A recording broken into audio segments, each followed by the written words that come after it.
Audition season, the absolute worst time of year for every dancer ever. I've never met somebody who loves audition season. You know, we all go through it, we all have to do it. If you want a job, you gotta do auditions. But no one actually likes them, right? So today I have a really fun treat for you. I dug into my archives for this one because I have pulled up some of my rejection letters from these auditions. And let me tell you, some of them are really weird. Now, if I'm being honest, I don't have that much content from this, not because I didn't get rejected often, okay? Everybody gets rejected, but more of just that, like, most of them are pretty boring, and I tried to only pick a couple of, like, the funny ones. And since I haven't danced in 2 years at this point, it's been about maybe 3 years since I've done an audition, so I was digging back to, like, I guess it was like 2020 that I sent out these emails. That's crazy. Yeah, so some of these emails are from 2020 and some are from maybe 2019. I can't even remember. I honestly pulled these emails like 2 weeks ago. But either way, let's get into it because these are interesting.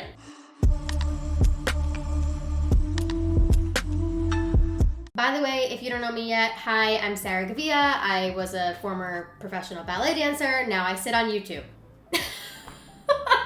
Career goals. No, I'm kidding. I have another career, but I love doing this and it's just so fun. So if you like ballet content, a little bit of lifestyle thrown in here and there, then make sure to subscribe. I would love to have you. And let's get into these emails. All right, so here's the thing. Like I said, most company emails are very like generic. Like they're all copy paste. Let me just start like that. Maybe not all, but most are very copy paste. And the other thing is that I'm not gonna be able to put the emails on the screen because I don't want to expose the companies that sent these emails. I don't know if that's like a big deal, but you know, I'd rather like not get in trouble. So I will be very careful with these ones, but I do have them pulled up on my computer. So like I said, most of these emails are pretty boring when I went through them. Like a very typical rejection letter from an audition, and I got a lot of them. So, you know, I know what they sound like. They're all pretty much the same. It's like, thank you for sending your audition materials. Unfortunately, we can't offer you a contract now. Or unfortunately, we don't have any open positions, but then they hire a new girl in like 2 weeks. Rude. And then they end like, you know, all the best, keep dancing, something like that. And so I'm not gonna make this boring by going through all those boring ones. I just pulled out a couple of the funny ones. By the way, the last one is my favorite one. Okay, let's get into it. Dear Sarah, we have no positions available for the 2020-2021 season of this company. Little did they know, there would be no positions at all in the 2020 season because you know what that was. And then they ended it with, please stay healthy and we wish you well. That was it. That was the entire email. And honestly, I love the please stay healthy because this was absolutely before the lockdown. And it's very interesting that they like really foreshadowed it. They were like, girl, you better stay healthy out there. It's getting a little rough. See, this was like a nice email. Like, I didn't mind things like this. And honestly, I really liked that they took the time to wish me well. They said, please stay healthy, girl. Stay healthy. We want you dancing. Keep going. They probably didn't even watch my video, you know? But they wished me well. They said, stay healthy, Sarah. So, you know, that was nicer than most. All right, let's do this one. Dear Sarah, artistic director and the artistic staff of the ballet company have had the opportunity to review your audition materials. Do you think they actually watched them? I'm gonna say maybe not. You know, a lot of these companies, you send them the video, they watch maybe 2 seconds or maybe 0, and then they send these emails. So, did they really watch them? I don't know. Let's keep reading. We have studied our personnel requirements for next season. Do they mean personal? Personnel requirements. What does that even mean? Is it just me who thinks that sounds a little silly? Or personnel requirements? Okay. Anyways, they studied their personnel requirements for next season, and we do not, underlined, do not is literally underlined. We do not have a position in the company for you at this time. They said, we do not want you, girl. We do not want you. You're done. Thank you for your interest in the blank, and best wishes for, can't speak today. Best wishes for the success of your career. Thank you. My career ended. But I appreciate the best wishes. Honestly, the do not underlined was the icing on the damn cake on that one. That was amazing. They really said, don't even question it. We do not have a position for you, girl. All right, let's move on. Sarah, thank you for your interest in, I almost said the company name. I'm not gonna say it. Okay.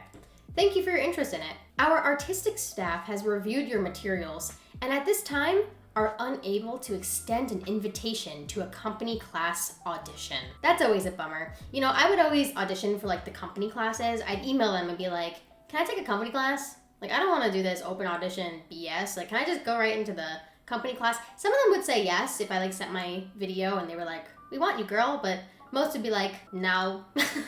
But like, you know how awful it is to waste your money to like fly to an open audition and then get cut after 10 minutes because they're not even looking for any girls? Yeah, that's happened to me. Pain in the butt, okay? All right, so we're gonna keep going. They're unable to extend an invitation to company class audition, fine. Information about auditions for our 2021-2022 season will be available fall 2020. Shut up. No. They said, hey girl, we can't take you this year, but like you can try again next year. Like you might get better next year, so you should try again in the fall. That is hilarious. Little did they know, fall 2020, no company auditions, ain't happening, boo. We all know what happened in 2020. Anyways, they ended with, we hope you will keep us in mind. After you rejected me? Okay, yeah, I'll keep you in mind. I'll keep you in mind for my trash can. No, I'm kidding. I'm totally kidding. So funny though, that they were like, hey girl, we don't have a spot for you right now, but like you should try next year. Like we may take you next year, who knows, you know? Okay, this is the last one that I'm gonna do, and then I'm gonna log off because I'm getting sick of reading these damn rejection letters, making me feel like a reject. But this is like the reality of every freaking dancer in the months of what, like January to May? You're just reading rejection after rejection. It's a little rough. Okay, this one is the best email by far that I have ever received from a company. I remember that when I got this email, I literally laughed out loud on the ground. I had to show it to every single one of my roommates. I was like, what the hell? It threw me off so much and it was freaking hilarious. So we're gonna go ahead and read it. I know I hyped it up a lot, but I promise you it's a really weird copy paste to be sending to people. So here it is. Okay. Dear Sarah, thank you for your interest in Magical Ballet Company name. Please see the message below from Magical Ballet Company names. Artistic Director, Magical Director's name. Good afternoon. First of all, I want to thank you for your interest in our organization. It's humbling to know that so many great dancers like you would consider joining our team.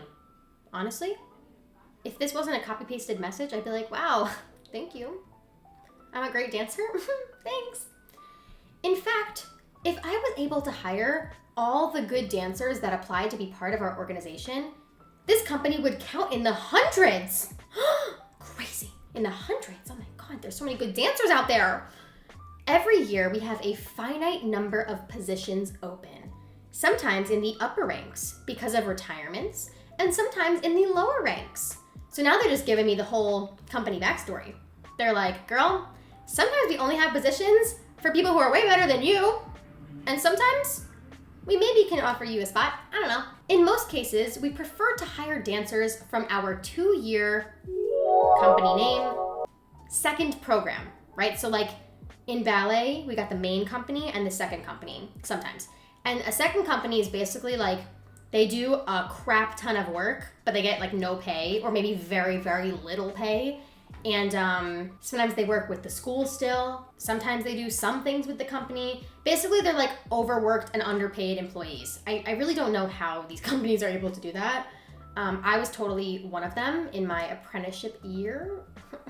But anyways, let's keep going. In most cases, we prefer to hire dancers from our 2-year second company program to fill the open corps de ballet positions, as those young artists have invested 2 years of their careers in our company already, learning about our culture, aesthetics, and expectations. So the interesting thing about this is that I can guarantee you that this company probably does not only hire from their second company, because I can tell you that most companies, they have this second company and they say, our second company gets hired before anyone. And then it doesn't actually happen. These directors just hire from wherever the heck they find the best dancers. And so basically what they're telling me is, you know, you're not good enough for the company yet, but if you invest 2 years of your time into our second company, where you may or may not get paid depending on the company, I don't really know, then maybe we'll consider you in 2 years. Okay? Okay, cool. Okay, now here's where it gets really good. Here's where it gets personal. Being a former dancer myself, I understand how costly auditions are. I also understand that most dancers don't have unlimited financial resources. Honestly, thanks for looking out for us, because most directors don't do that. Which makes choosing carefully where to audition a task of paramount importance. Fair. For this very reason, we painstakingly examine every resume and watch every video that is sent to us. Is that true? I have a hard time believing that that's true. To determine not only if a dancer fits within our aesthetic and repertoire needs, but also if they are what we are looking for at this particular time. Because remember, sometimes they're only looking for the upper ranks, you know, or the lower ranks. I'm just messing. That's so normal.